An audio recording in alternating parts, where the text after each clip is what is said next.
चलिए नमस्कार दोस्तों, कैसे आप सभी? सबको नमस्कार। उम्मीद होगा कि आप लोग बड़े अच्छे होंगे। आज का जो हमारा एक मुद्दा है बहुत ही शानदार मुद्दा है। बहुत सारे लोग इस मुद्दे को करीब से नहीं देख पाते हैं। आज हम बिल्कुल इस मुद्दे के तह तक चलेंगे और शानदार जानकारी जुटाएंगे। मुद्दा जो है वो खुदीराम बोस के फांसी प्रफुल्ल चाकी की कुर्बानी से जुड़ा हुआ है। याद रखना, बेहतरीन मुद्दा है और इसी मुद्दे पर हम बात करेंगे। याद रखना, एक घटना है जिसको कहते हैं मुजफ्फरपुर षड्यंत्र। मुजफ्फरपुर षड्यंत्र। अगर मुजफ्फरपुर षड्यंत्र कहा जाता है तो आप फटाक से आंसर कर देना कि ये खुदीराम बोस वाली ही कहानी है। चलो शुरुआत करते हैं। क्या हुआ कि 1905 में बंगाल का विभाजन हुआ। 1905 में बंगाल का विभाजन हुआ। उस समय जो वायसरॉय था वो लॉर्ड कर्जन था और उसी समय एक जज हुआ करते थे जिसका नाम था डगलस किंग्सफोर्ड। भाई साहब, ये आदमी कहने को तो था जज, लेकिन इनकी मंशा जो थी वो न्याय के लिए नहीं थी। सिर्फ भारतीयों को तंग करने की इसकी मंशा थी। सिर्फ किसी भी भारतीय को फंसाओ और उसको फांसी की सजा दो। इसने बंगाल के विभाजन को सही ठहराया और इसी निर्णय पर इसने एक फैसला दिया कि अगर कोई भी भारतीय बंगाल के विभाजन का विरोध करता है तो उसको सीधा जेल में डाल दिया जाएगा और उसको उम्र कैद की सजा भी मिल सकती है। यह भाई साहब ने फैसला सुना दिया, जिसका नाम था डगलस किंग्सफोर्ड। आइए उनकी थोड़ी सी छवि देख लेते हैं कि ये भाई साहब थे कैसे। ये देखिए, ये है डगलस किंग्सफोर्ड। इन्होंने कहा कि अगर कोई भी भारतीय बंगाल के विभाजन का विरोध करता है सीधा जेल जाएगा। याद रखना, इसके एक फैसले पर एक व्यक्ति थे भूपेंद्र दत्त, जो कि भाई थे स्वामी विवेकानंद के। भाई किसके थे? स्वामी विवेकानंद के। और स्वामी विवेकानंद के भाई ने एक पत्रिका निकाली, जुगांतर, और जुगांतर पत्रिका में लिखा कि इस अंग्रेज ने जो फैसला सुनाया है वो सरासर गलत है और वो भारतीयों को तंग करने की एक साजिश है। ये कह के भूपेंद्र दत्त अपनी पत्रिका में छाप दिया। इस जुर्म में इस भूपेंद्र दत्त को जेल के सलाखों के पीछे डाल दिया। कौन? Douglas Kingsford. इतना क्रूर जज था ये। और इसने फैसला तो दे ही रखा है, बंगाल के विभाजन का विरोध करो, हम तुम्हें जेल में डाल देंगे। इसी दौरान दो व्यक्तियों के घर वाले को भी जेल में डाल दिया गया, जिसमें प्रफुल्ल चाकी थे और जिसमें खुदीराम बोस के घर वाले थे।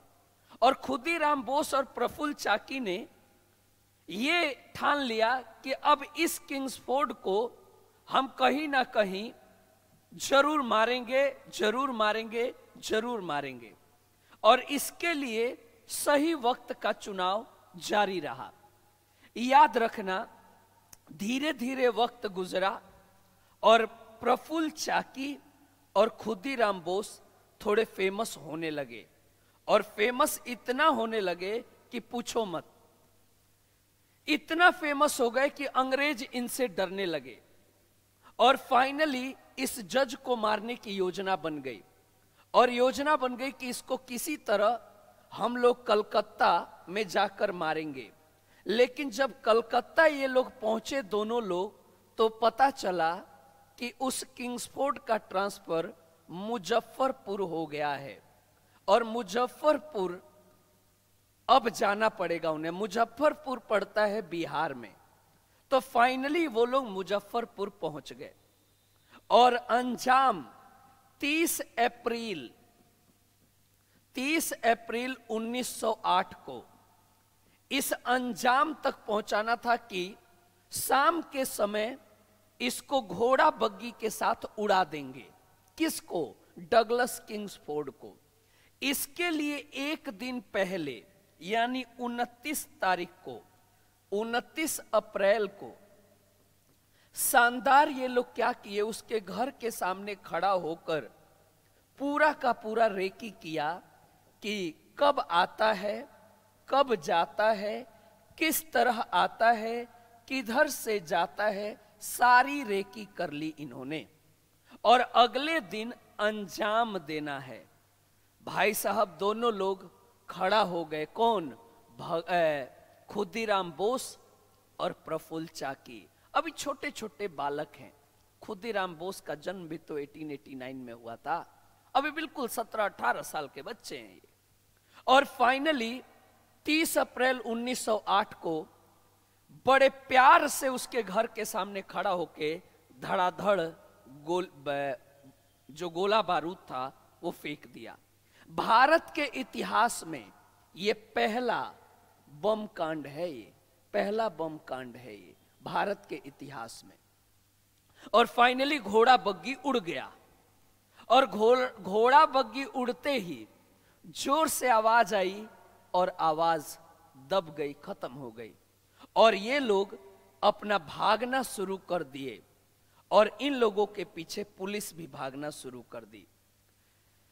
दौड़ते दौड़ते दौड़ते दौड़ते दौड़ते दौड़ते ये लोग मुजफ्फरपुर में एक रेलवे स्टेशन पे पहुंच गए। बैनी रेलवे स्टेशन नाम है उसका, बैनी रेलवे स्टेशन पे पहुंच गए।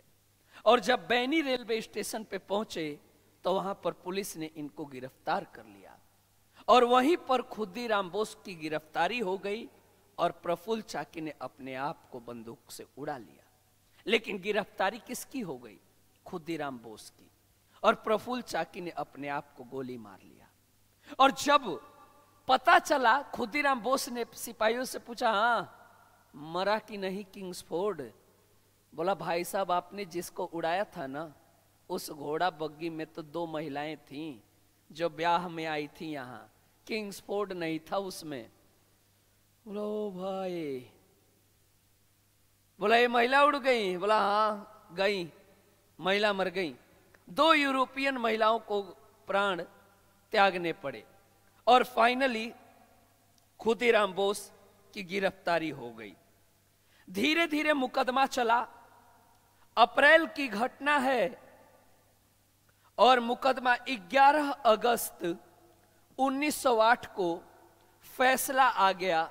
सीधा सीधा 11 अगस्त 1908 को सीधा सीधा दुनिया का भगवान का फैसला आ गया। उसी दिन इनको फांसी दे दी गई, फांसी दे दी गई। यानी 11 अगस्त 1908 को इनको फांसी दे दी गई। किसको? खुदीराम बोस को। इसीलिए खुदीराम बोस की जो जयंती मनाई जाती है, जो श्रद्धांजलि दिवस मनाया जाता है, वो 11 अगस्त को मनाया जाता है। और जो ये फांसी की ये फोटो है अंतिम इनकी, ये रहे खुदीराम बोस।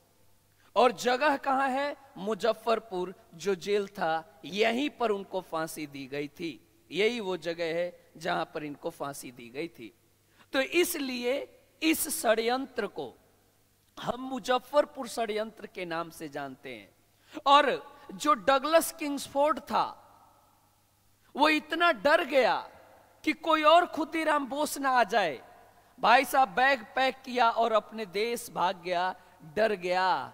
लेकिन अपने इन क्रांतिकारियों ने कभी ना घर देखा ना समाज देखा, अपना बलिदान दे दिया सिर्फ हमारे लिए। तो ये घटना भारतीय इतिहास में मुजफ्फरपुर षड्यंत्र के नाम से जाना जाता है।